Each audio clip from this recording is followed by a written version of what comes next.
대사라는 말은 카톨릭의 고의 성사와 관련하여 등장한 개념으로 이미 용서받은 죄에 대해 남아있는 벌이나 보속에 대한 탕감 혹은 사면을 지시하기 위해 사용한 용어입니다. 우리 사회에서도 종종 등장하는 단어인 사면의 의미를 생각하시면 이해에 도움이 될 것입니다. 2021년 12월 문재인 전 대통령은 전직 대통령 박근혜를 사면하였습니다. 국정농단 등의 죄로 22년형을 받은 사람의 벌을 탕감해주고 없애준 것입니다. 대사도 이와 같은 것입니다. 신앙의 관점에서 인간이 죄를 지으면 그 죄에 대한 벌이 하느님 앞에 남아있게 되는데 대사란 교회의 중재로 그 벌을 사면해 준다는 개념입니다. 여기에서 하나 생각해 보아야 할 것은 우리 인간들의 인식에 죄와 벌이라는 개념은 되게 명확히 구분되지 않고 하나의 동일한 개념으로 인식되기 쉽다는 점입니다. 그래서 벌을 받고 있고 형을 받는 사람만이 죄가 있다는 생각이 들기 쉽습니다. 때문에 벌받아야 마땅하다 생각하는 사람이 가벼운 형벌을 받게 되거나 형을 피하거나 사면을 받게 되면 마치 그 사람의 죄가 다 없어지고 용서되어 버리는 것처럼 생각될 수 있습니다. 하지만 교회는 죄와 벌의 개념을 구분해 왔습니다. 죄와 관련하여 하느님 앞에 신앙인이 자기 죄를 용서받을 수 있는 방법은 오직 세례성사와 고해성사뿐입니다. 그러나 죄와 벌을 구분하기 때문에 고해성사를 통해 이미 용서받은 죄라 할지라도 그 죄에 대한 벌은 하느님 앞에 남아있게 됩니다. 교회가 고해성사를 통한 죄의 사함에도 불구하고 잠벌이라는 개념을 남겨두는 것은 무엇보다도 죄인들에게 회개의 삶을 가르치고자 하는 것으로 이해할 수 있습니다. 다시 말해 회개의 시작과 그 완성은 죄에 대한 고해에서 끝나는 것이 아니라 무엇보다도 죄인이 성사의 은총으로 변화되어 회개의 삶을 살아가게 만드는 데 있습니다. 때문에 교회는 죄의 용서와 더불어 참회자에게 보속의 행위를 지시해 주었던 것입니다. 하지만 같은 이유 때문에 이 보속의 개념은 용서받은 죄에 대해서 교회가 주는 대가나 벌과 같은 것으로 받아들여질 여지도 충분히 있었습니다. 이와 같은 전제를 통해서 지금부터 이야기하는 대사는 죄와 관계된 것이 아니라 죄로 인하여 하느님 앞에 남아있는 잠벌, 그리고 교회가 참회자에게 내린 보속과 관련된 이야기입니다. 이처럼 죄와 벌의 개념을 구분하지 않고 하나로 인식하면서 대사를 바라보게 되면 교회가 역사 안에 남긴 잘못 가운데 하나인 대사 남용을 면죄부 판매로 오인하게 됩니다. 다시 강조하지만 인간의 죄를 사해주는 것은 세례성사와 고해성사밖에 없습니다. 때문에 서양 언어에는 면죄부라는 말은 존재하지 않습니다.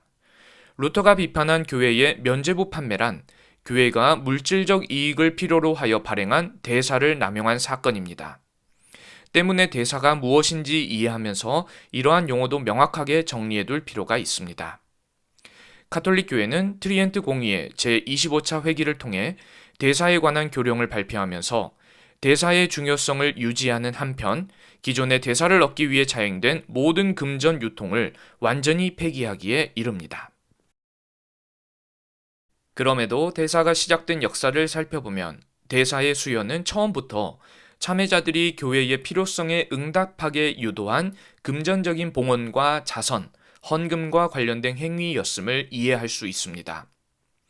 11세기부터 스페인 북부와 프랑스 남부의 주교들은 대사를 허용하기 시작하였는데 성당이나 수도원 혹은 병원의 건축을 위해서 기부를 해준 사람들에게 그들의 보속 일부를 사면해주는 대사를 발급하기 시작한 것입니다.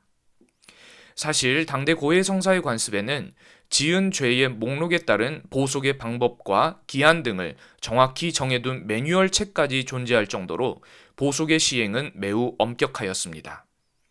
때문에 개별 고해성사를 통하여 주어진 보속은 참회자들이 회개의 삶을 살아가도록 안내를 해준 긍정적인 측면도 있겠지만 당위적으로 이 보속을 정확히 수행해야만 하였기에 보속은 늘 참회자의 양심의 부담으로 자리 잡혀 있었던 것입니다.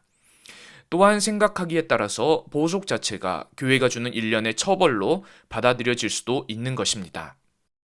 따라서 교회는 금전적인 도움이 필요한 성당이나 수도원의 후원을 위해서 대사를 부여하였고 참여자들의 순례와 봉헌을 유도하는 동시에 그들의 보속 행위를 감면해주고 양심의 부담을 덜어준 것입니다. 대사가 지닌 효과, 즉 보속의 감면 기간에 대해서 제4차 라테란 공의회는 성당의 축성일에 1년을 그리고 축성 기념일에는 40일을 넘지 않도록 규정하였습니다. 그리고 교황도 이 규정을 준수할 것임을 법령은 기록하고 있습니다. 하지만 1234년 교황 그레고리오 9세는 공의회가 제안한 대사 규정을 수정하여 교황은 대사를 부여하는데 주교들보다 더 큰 권한을 갖게 됩니다. 이러한 이유는 대사가 부여된 성당들에 실제로 수많은 순례자들이 방문하게 되었고 그들의 봉헌물들로 인해서 교회와 수도회, 성당들의 재정적 안정에 큰 도움을 주었기 때문입니다. 실제로 13세기 이후의 교황들은 탁발 수도회 성당에 이러한 특전을 많이 부여하였습니다. 빠른 시기에 유럽 전역에 확산된 탁발 수도회의 성장세에는 교황청의 이러한 도움이 큰 역할을 한 것입니다. 교회가 참여자들에게 자선과 희사를 유도하면서 이 금전적 봉헌 자체를 보속행위로 받아들이고 참여자들에게 베풀어준 대사의 개념은 우리가 오늘날 말하는 부분대사 혹은 한대사의 개념입니다. 그리고 이것이 대사의 일반적인 관행이라 말할 수 있습니다. 때문에 이 형식을 벗어나는 대사는 거의 전부가 예외 혹은 더 큰 특전이다 라고 부를 수 있는 것입니다. 전대사라는 것도 예외적인 것이며 더 큰 특전에 해당됩니다. 왜냐하면 보속과 관련된 모든 것을 사면해주고 하느님 앞에 남아있는 벌을 모두 사면케 하는 것이 전대사의 개념이기 때문입니다. 사실 포르지움꿀라 전대사 이전 교회가 공식적으로 기록하고 있는 전대사는 십자군 전대사 하나뿐입니다. 최초의 전대사는 1095년 우르바노 2세 교황이 프랑스 클레르몽에서 제1차 십자군 원정을 호소하며 선언한 대사로 십자군에 참여한 개인에게 모든 보속과 벌에 대하여 주는 전대사였습니다. 어떤 성당을 순례하고 금전적 봉헌을 통해 얻게 되는 대사와 십자군 대사는 확실한 차이가 있다 하겠습니다. 프란치스코 시대를 전후로 하여 교회가 시행하던 대사 관행을 설명한 까닭은 다른 일반적인 대사들과 포르지움꿀라 전대사의 특성을 비교하기 위함입니다. 포르지움꿀라 전대사가 다른 대사들과 갖는 차이점은 다음과 같습니다. 첫째로 포르지움꿀라 전대사는 이름 그대로 전대사입니다. 십자군 전대사와 마찬가지로 모든 보속과 벌에 대한 사면을 허락한 전대사입니다. 또한 이 전대사가 주어지는 날은 8월 1일 제1저녁기도부터 8월 2일 제2저녁기도까지 한정되지만 매년 이 시간에 동일한 특전이 반복됩니다. 여기에서 포르지움꿀라 대사는 전대사라는 사실과 매년 반복된다는 사실이 다른 성당들에 주어진 부분 대사와 큰 차이를 보입니다. 일반적인 대사들은 부분 대사이며 대사를 줄 수 있는 기간이 몇 년간으로 한정되어 있기 때문입니다. 둘째로 포르지움꿀라 전대사는 무상의 대사입니다. 다시 말해 물질적 봉헌이 전제되지 않아도 이곳에 순례를 오고 고해성사를 보는 모든 순례자에게 베풀어지던 무상의 대사였습니다. 포르지움꿀라 전대사도 포르지움꿀라라는 성당에 부여된 대사이기 때문에 다른 성당들의 부분대사 관행을 닮아 있는 듯 합니다. 하지만 성 프란치스코는 여기에 어떤 금전적인 도움을 요구하지 않았습니다. 프란치스코가 요구한 이 무료 대사는 대사의 관행과 절차가 갖던 의미를 완전히 뒤집는 것이었습니다. 이처럼 포르지움꿀라 전대사는 상당히 예외적인 대사이지만 이 예외적인 상황을 이해하기 위해서 중세시대의 대사 관행을 이해해 볼 필요가 있었습니다.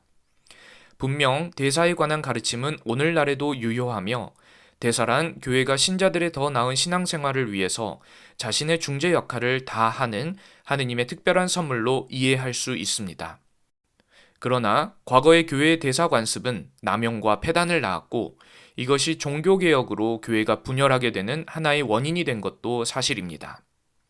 또한 많은 사람들이 오늘날에는 대사 관행은 시대착오적이라고 말하기도 합니다. 실제로 오늘날 고해성사의 실천은 과거 대사를 꼭 필요하게 만든 과도한 보속과 거리가 있으며 죄로 인하여 하느님 앞에 남아있는 벌이라는 개념도 우리는 그것이 무엇인지 정확히 알 수 없기 때문입니다. 그럼에도 우리 프란치스칸들이 여전히 포르지움꿀라 전대사 관행을 실천하고 있습니다. 그 이유는 성 프란치스코가 포르지움꿀라를 통해 알려주고자 하였던 회개의 삶, 복음적 삶, 그리고 구원된 삶에 대한 의미를 되새겨 볼 수 있기 때문입니다. 지난 영상에서도 말씀드렸듯이 프란치스코는 포르지움꿀라의 문에 이곳은 영원한 생명의 문입니다 라는 글씨를 새겨 넣었고, 포르지움꿀라 전대사를 선포하는 설교 자리에서 나는 여러분 모두를 천국으로 보내고 싶습니다 라고 말했다고 합니다. 성인이 사셨던 회개의 삶, 복음적 삶은 그분께 영원한 생명에 대한 확신을 낳게 하였고, 이를 다른 사람들과도 나누고자 하셨는데, 프란치스코의 회개의 삶의 체험은 포르지움꿀라라는 장소와 매우 밀접한 관련이 있다는 것을 보여주는 것입니다. 프란치스코는 오늘날에도 포르지움꿀라의 천사들의 성 마리아의 중재를 통하여 많은 사람들을 회개로 초대하고 있습니다. 그리고 회개의 삶을 사는 이들에게 영원한 생명이 주어질 것은 자명합니다. 때문에 포르지움꿀라 전대사는 오늘날에도 지속적으로 회개하고자 하는 이들을 받아들이는 하느님 자비와 사랑의 창구가 되어준다고 말할 수 있겠습니다.